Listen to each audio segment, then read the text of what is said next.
고난 속에서도 전진하는 힘이라는 제목으로 하나님 말씀 증거하겠습니다. 믿음 생활은 내가 변하는 겁니다. 내가 변해서 세상이 달라지는 거예요. 고난을 넉넉히 이기고 또 남에게 원인 찾는 게 아닙니다. 그래서 믿음 생활이 깊어진다는 것은 감사가 나오고요, 찬송이 터져나가는 거예요. 환경에 매이지 않습니다. 어떤 분이 이런 글을 읽었습니다. 사람이 나이가 들고 몸 상태가 안 좋아질 때 나타나는 현상이 있다고 하는 글이에요. 그 현상 중에 하나가 잘 들리지 않는다는 겁니다. 여러분 혹시 청력이 살아있습니까? 그거 감사할 일입니다. 청력이요, 가장 마지막까지 남는 그 감각 기관이래요. 그러면 청력이 이렇게 들리지 않게 되면 그게 문제가 되는 건데, 그분이 그 책을 읽다가 이런 이야기를 들은 거예요. 20m 거리에서도 소리가 처음에 안 들리면은, 20m면 어떻게 어느 정도입니까? 여기서부터 한 본당 뒤편 정도? 소리가 안 들리면요, 그게 이상 증후래요. 또 10m쯤에서도 소리가 안 들리면은 조금 심각한 상황. 5m 거리에서도 앞에 있는 동방경제가 제게 무슨 말할 때 안 들리면 그 위험하다는 거예요. 병원 가야 된다는 얘기예요. 청력이 중요하다는 건데, 그 글을 읽은 남자분이 한번 청력에 대해서 테스트를 해보고 싶은 거예요. 자기 아내에게. 집에 와서 아내한테 그러는 거예요. 멀리 떨어져서 여보 오늘 메뉴가 뭐야? 했더니 대답이 없어요. 좀 가까이 가봤죠. 좀 가까이 가면 듣겠지. 10m쯤 가서 물어보는 거예요. 여보 오늘 메뉴가 뭐예요? 했더니 대답이 없어요. 이상하다. 한 5m쯤 가까이 가서 여보 오늘 메뉴가 뭡니까? 똑같이 물었더니 또 대답이 없어요. 덜컥. 이 남편분이 놀란 거예요. 우리 아내가 왜 못 듣지? 아내가 너무 불쌍하더래요. 자기가 그동안 고생만 시킨 게 아닌가. 그래서 곁에 미안한 마음에 아내 뒤에 가서 요리하는 아내 뒤에 가서 꼭 껴안아주면서 말했다는 거예요. 여보 오늘 메뉴가 뭐야? 이랬더니 여자분이 그러더래요. 이 왼수야 내가 수제비라고 몇 번 말했어. 말했다는 거예요. 결국 지가 못 들은 거예요. 수제비 자기가 남편이 못 들은 거예요. 그러니까 이제 웃으시는 분들 부모 받으실 겁니다. 성경 읽을 때도 여러분 우리 남의 이야기로 들으면 안 된다는 거예요. 뭐 이 설교 듣다가 이 설교 어떤 집사님이 들어야 되는데, 이 설교 어떤 자매가 들어야 되는데, 누가 들어야? 내가 들어야지. 내가 듣고 깨질 말씀이에요. 내가 고집 센 바로일 수 있고요, 내가 시기심 많은 사울 왕일 수 있습니다. 우리가 예수님 부인한 베드로일 수 있습니다. 항상 우리는 나의 이야기로 접해야 성장한다는 거예요. 야곱 이야기를 나의 이야기로 듣는 겁니다. 야곱에게 베델은 결코 잊혀지지 않는 장소입니다. 형 에서의 분노를 피해서 도망하다가 하나님 만나서 내가 너 지켜줄게라는 그 말씀 들은 그 자리예요. 35장 1절 다시 한번 읽겠습니다. 시작. 하나님이 야곱에게 이르시되 일어나 베델로 올라가서 거기 거주하며. 여기까지만 이제 보면은 베델은 뭐냐면 믿는 자들이 거주해야 하는 장소인데 세 가지 메시지가 있습니다. 첫 번째, 베델에 거주한다의 의미예요. 베델에 거주한다의 의미는 어떤 상황에도 하나님 만나라는 거예요. 베델에서 야곱은 하나님 만났습니다. 하나님 만나는 장소거든요. 어디에서라도 하나님 만날 수 있다면 그 장소가 베델이 되는 거예요. 하나님의 집에 사는 것 같은 현상이 벌어지는 거예요. 가정이 힘드십니까? 거기서 예배 제단을 쌓고 하나님 만나는 자리가 되면은 그곳에서 베델이 되는 거예요. 힘든 일터에서 일하시는 분이 있습니까? 하나님 만나면 그곳이 베델이 되는 거예요. 여러분 산다는 건 뭐겠습니까? 한번 방문하고 끝나는 게 아니라 계속 머무르는 거거든요. 가정과 직장, 교회, 또 여기 왔네가 아니라 그곳에서 하나님 만나면 너무 고통스럽고 힘들다 할지라도, 아무도 없다 할지라도 하나님 만나면은 루스 땅이 아니라 베델 땅이 되는 겁니다. 여러분 고통의 자리에서 누굴 만나십니까? 하나님 만나십시오. 그래서 우리는 좋은 지역, 좋은 사람만 찾아다니는 게 아닙니다. 우리는 전천후 인생이에요. 어딜 가든 하나님 만나면 되는 거예요. 그 타고르의 기도라는 시가 있습니다. 이런 내용이에요. 위험으로부터 벗어나게 해달라고 기도하지 말고 위험에 처해도 두려워하지 않게 해달라고 기도하게 하소서. 위험 없게 해달라는 게 아니라 위험에 처해도 두려워하지 않게 해달라는 거예요.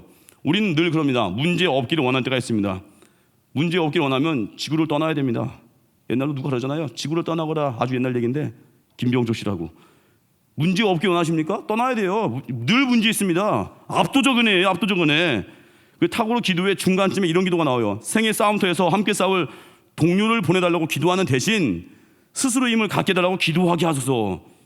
이게 적용하면 이런 거예요. 우리 문제 생기면 내가 의지하면 인맥 없나, 돈 없나, 늘 이런 생각하는데, 여러분 요셉이 총리가 되기 전에 마지막 시험이 무엇입니까? 술 관원장의 꿈을 해석해준 빌미로 자기를 건져달라고 인사청탁을 합니다. 창세기 40장 14절 보니까 당신이 잘 되시거든 나를 생각하고 내게 은혜를 베풀어서 내 사정을 바로 얘기하려 이 집에서 나를 건져주소서. 지금 그 꿈쟁이 요셉이, 형통한 삶을 사는 요셉이 인사청탁을 하고 있는 거예요. 지금 사람 의지하는 거 나 좀 기억해달라고. 결국 하나님은 요셉이 사람 의지하는 거 원하지 않으시고 술 관원장으로부터 한 2년 동안 잊혀진 존재가 됩니다. 우리 인생도 잊혀진 존재가 될 때가 있습니다. 기억나지 못할 때가 있어요. 나만 남을 때가 있어요. 그때가 하나님만 철저하게 의지할 상황이라는 거예요. 하나님만 철저하게 의지하면은 핍박의 상황 속에서도요, 하나님만이 주시는 기쁨을 경험하게 됩니다. 어느 집안에서 처음 그 예수님 믿은 여자분 이야기예요. 남편이 핍박이 거세더래요. 처음 이제 믿음 시작하면 거세겠죠. 뭐 저도 이 마음 무슨 마음인지 알거든요. 저도 홀로 믿기 시작할 때 참 외로웠습니다. 신앙 뭐 핍박 이겨낼 때 방에 들어가서 혼자 울기도 하고, 우상숭배 거절했다고 이제 거절하고 나서 밤에 혼자 방에 들어와서 눈물 흘리면서 하나님 내 신앙 지켰습니다. 그렇게 울고 있을 때 저희 형이 똑똑 녹화하더니 들어와가지고 저한테 오히려 사과하고, 준호가 네 신앙 잘 지켜라. 네가 진짜 믿음인 것 같다. 오히려 하나님 역전시켰던 일들. 저 그 마음 알거든요. 하여튼 이 여자분이 남편 핍박이 거센 거예요. 견디다 못해서 삼각산 기도원에 갔는데 이렇게 기도했답니다. 하나님 저 좀 데려가 주세요. 그렇지 않으면 이길 힘을 주십시오. 이렇게 기도하고 한 주 동안에 집회에 쭉 참석했습니다. 십자가를 묵상하며 기도하더래요. 성령이 불같이 역사하더래요. 그러면서 이런 결심을, 이런 마음을 주시더래요. 나 같은 자도 하나님이 사랑하셔서 내 마음에 오셨는데 내가 날 구박하는 남편을 내가 사랑하지 못할까? 얼마든지 사랑할 수 있지. 그 마음이 확신이 생기더래요. 그 은혜 받고 나서 집에 돌아와서 남편에게 말합니다. 여보, 나 구박해줘서 고맙습니다. 고마워요. 덕분에, 여보 덕분에, 당신 덕분에 기도원에서 엄청 은혜 받고 왔어요. 약 올리는 것 같지 약간. 남편에게 딱 한마디 했대요. 그러고 나서 나만 이 좋은 예수님을 믿을 수 없잖아요. 남편이 어이없어더래요. 그 핍박을 가했는데 깨갱할 줄 아는데 오히려 은혜 받고 와가지고 나만 믿을 수 없잖아요 하고 온유함으로 얘기하더래요. 그리고 이 여자분이 몇 주 동안 지극정성으로 남편을 사랑하고 섬긴 거예요. 온유함으로. 얼마 후에 남편이 교회 나갔습니다. 등록했습니다. 그리고 온 가족이 예수님 믿게 되고, 그분의 아들이 총신신대원 이한수 교수님이에요. 가정 전체가 바뀌면서 선한 영향력이 퍼져버린 거예요. 여러분, 우리가 신앙생활 뜨겁게 하잖아, 믿음 안에서. 그러면 나중에 핍박자가 고마울 거려. 고마워, 기도하게 해줘서. 상관 힘들게 하는 분이 있죠. 지금 기도생활 해보십시오. 하나님이 우리 인생에 악을 허락할 때가 있습니다. 왜 그럴까요? 그 악을 통해서 내 안에 있는 교만을 깨는 거예요. 그 악을 통해서 내 안에 있는 자만심을 깨버리는 거예요. 그러면 내가 깨지고 변화되면요, 악한 자들은요, 날 쓰는 통로로, 나를 훈련하는 통로로 쓰임받다가 버림받는 거예요. 우린 성장하는 거. 그리고 우리 신앙생활 한 명이 전심으로 뜨겁게 믿으면요, 나의 가정이 달라집니다. 나의 직장이 달라집니다. 나의 팁이 달라진다는 거예요. 그래서 우리는 시간이 걸릴 뿐이지 포기하지 말고 기도하십시오. 나의 베델로 만드십시오. 주변에 혹시 믿는 사람이 아무도 없습니까? 나 혼자입니까? 이때 기회예요. 내가 진짜 리얼 크리스찬임을 보여줄 수 있는 기회입니다. 철저히 하나님께 붙어있고 기도해서 사랑으로 섬기십시오. 섬기다가 죽으십시오. 그 열매 거둘 것입니다. 두 번째, 베델에 거주할 때 해야 하는 35장 1절에 동사 세 가지를 살펴볼 건데, 35장 1절 보니까 하나님이 야곱에게 이르시되 일어나라는 거예요. 베델로 올라가라. 거기 거주하며 내가 내 형 에서의 낯을 피하여 도망가는 때 내게 나타났던 하나님께 거기서 제단을 쌓으라. 일어나라, 올라가라, 쌓으라. 이 세 가지를 통해서 오늘 이 본문을 한 번 더 구체적으로 살펴보겠습니다. 첫 번째가 일어나라 말인데, 이건 전진이에요. 일어나는 거예요. 왜 일어나겠어요, 여러분? 왜 일어나죠? 물론 우리 뭐 찬양할 때 일어나는데 보통 왜 일어납니까? 왜 일어나죠? 전진하려고, 어디 가려고. 신앙은 전진이에요. 익숙한 곳을 떠나는 거예요. 야곱이 그와 함께 모든 사람들에게서 익숙해 있던 모든 것 빼앗아 옵니다. 우상 같은 것들을 세겜 상수리 나무에 묻어버렸어요. 세겜 지역은요, 골짜기들이 펼쳐져 있다고 합니다. 비옥화되어 물도 많고 푸르는 곳입니다. 신앙은 바로 안주할 수 있는 그곳을 떠나는 거예요. 야곱은 세겜에 8년 동안 거주했습니다. 근데 떠나게 된 사건이 이 35장 앞에 있는 디나 사건이에요. 레아와 야곱의 자녀 중에 딸 디나가 세겜 주장 하몰에게 그 욕보이게 됩니다. 그런 말도 안 되는 사건 당하고 나서 이전까지 너무 잘 지냈던 야곱이 이제 어때요? 베델에 올라가 이유가 없었는데, 풍요로웠잖아요. 하나님 찾을 이유가 없잖아요. 근데 그 어려움 통해서 삶의 보금자리가 막 흔들리니까 어떻게 해요? 세겜을 떠나지 않으면 안 될 수 없는 상황. 그러니까 이제 벗어나는 거예요. 우리 인생에 하나님이 떠나게끔 만드는 상황이 올 때가 있습니다. 그때 순종해야 됩니다. 계속 버티잖아요. 그러면 또 그 고난 때문에 또 이제 하나님 보금자리 흔들 겁니다. 그때 떠나는 거예요. 또 하나가 올라가라. 올라가서 거기 거주하라는 거예요. 올라가야 살 수 있는 거거든요. 우리는 어떻습니까? 북쪽으로 갈 때 올라간다 가죠. 부산에서 서울 올 때 서울 올라간다 가지. 나 서울 내려갈 때 이상한 사람이죠. 올라간다 가잖아. 올라간다고. 근데 지도상에 보면 세겜이 북쪽이고 이제 베델로 내려가자고 해야 되거든요. 근데 올라가자는 거예요. 지형적으로 베델은 올라가는 곳입니다. 세겜은 해발 한 590m 정도 되고 베델은 해발 한 900m 정도 됩니다. 그러니까 어때요? 베델이 훨씬 높잖아요. 올라가는 거예요. 또 영적인 의미도 있습니다. 베델은 하나님 만날 수 있는 곳이에요. 신앙은 하나님 계신 곳으로 늘 올라가는 거예요. 언제 내리막길하죠? 원망할 때. 언제 내리막길하죠? 나에 몰두할 때. 그래서 원망하면 곤두박질 치는 거예요. 미워하면 내리막길이에요. 자기 기도가 막혀버려요. 그래서 우리는 숨이 차도 올라갈 때 숨 차죠. 힘들죠. 하지만 그래도 한 걸음씩 올라가는 겁니다. 찬송가 354장에 나오잖아요. 주를 앙모하는 자 올라가 독수리같이 주를 앙모하십시오. 아무리 어려워도 주를 앙모하는 예배자 될 때 거친 상황 속에서도 이겨낼 것입니다. 세 번째가 쌓으라예요. 쌓으라. 제단을 쌓는 것. 이건 매일매일 쌓는 제단 말하는 매일매일 쌓아가는 거. 어떻게 보면 새벽 기도겠죠. 힘들지만 여전히 기도할 수 있는 거. 그러면 하늘의 능력이 우리 가운데 임하고 어떤 난관도 이길 수 있는 힘이 생긴다는 거예요. 그리고 세겜을 떠났는데 아무도 야곱 가족을 추격하는 자가 없었습니다. 35장 5절 읽겠습니다. 시작. 그들이 떠났으나 하나님이 그 사명 고을들로 크게 두려워하게 하셨으므로 야곱의 아들들을 추격하는 자가 없었더라. 추격한 자가 없대요. 순종하고 떠났더니 추격하는 자가 없대요. 이게 무슨 얘기예요? 하나님이 보호하신다는 거죠. 여러분 힘들어도 예배제단 한번 쌓아 보십시오. 거기서 주는 파워가 있다니까요. 부수적인 은혜가 있습니다. 그래서 우리 신앙생활 오래 믿었는데 왜 재미없는 분들이죠? 왜 그럴까요?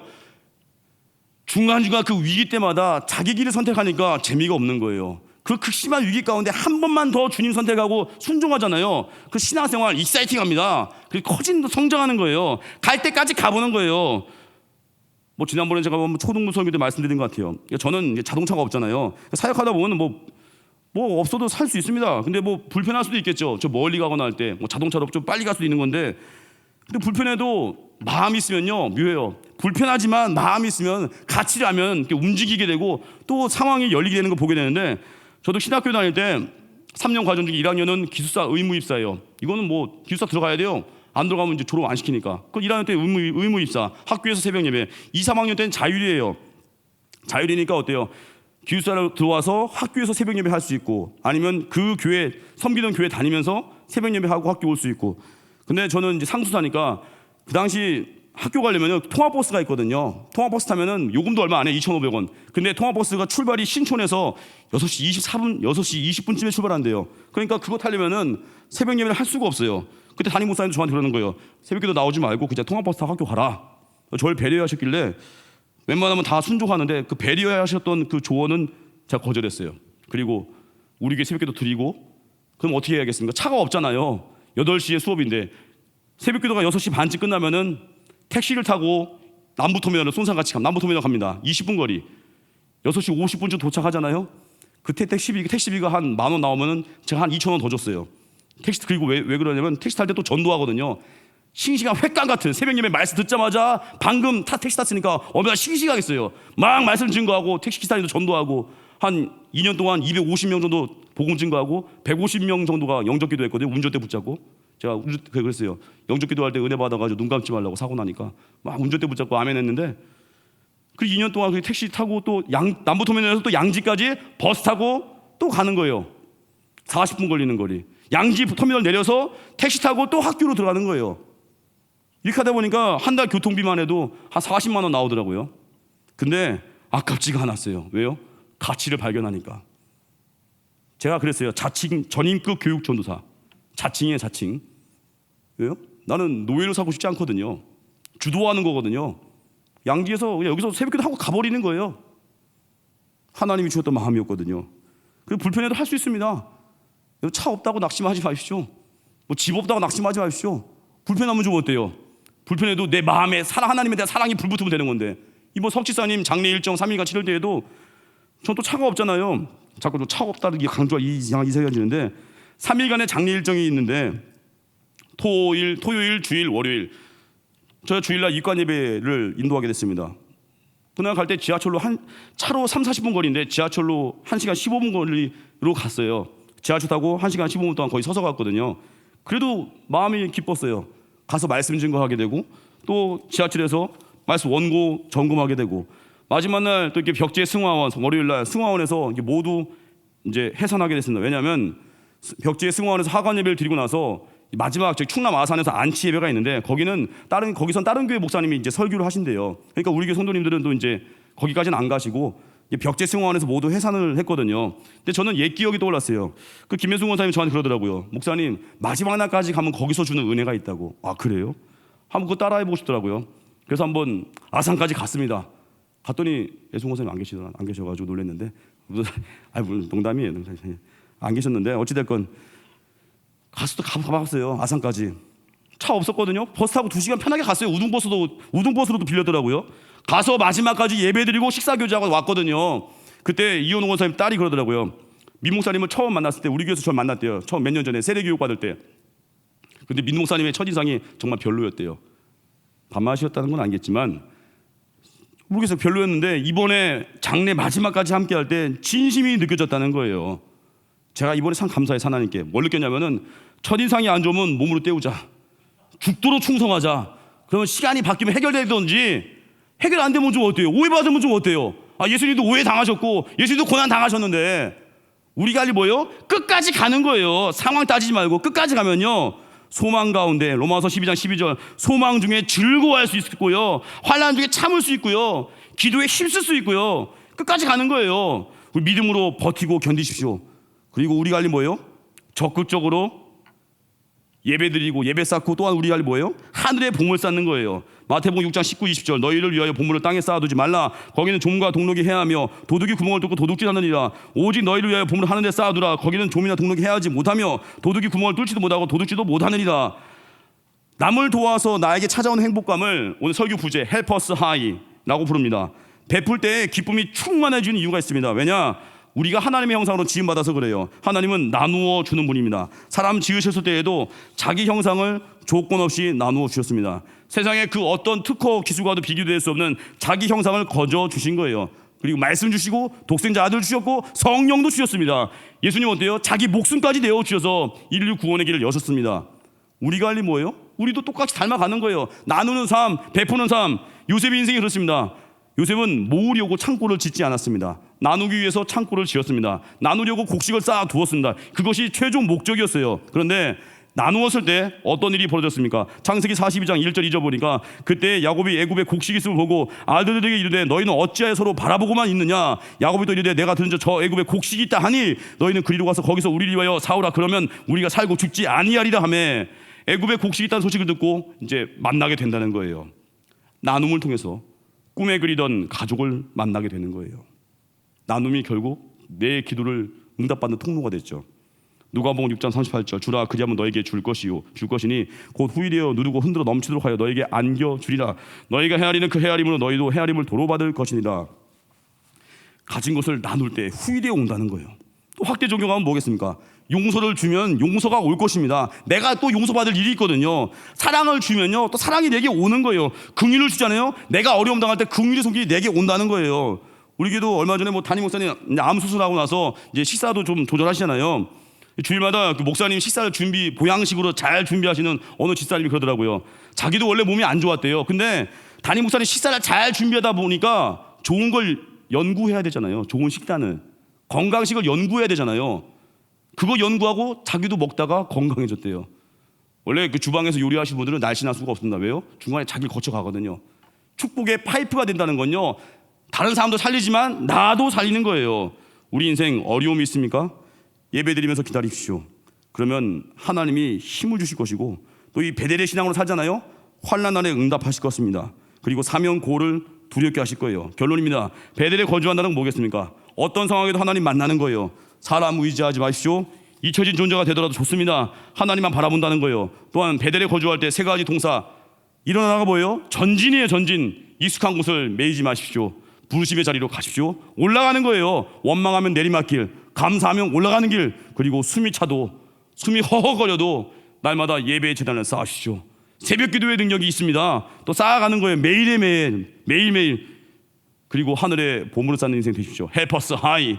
그러면 돕다가 기쁨을 경험할 것이고 돕다가 내 문제가 풀릴 것입니다. 제 인생 말씀입니다. 마태복음 6장 33절 너희는 먼저 그의 나라와 그의 의를 구하라. 그리하면 이 모든 것을 너에게 더하시리라. 이 말씀 붙들고 순종하는, 그래서 30배, 60배, 100배 결실을 거두는 승리자 되기를 주님의 이름으로 축원합니다. 자리에서 일어나겠습니다. 다시 복음 앞에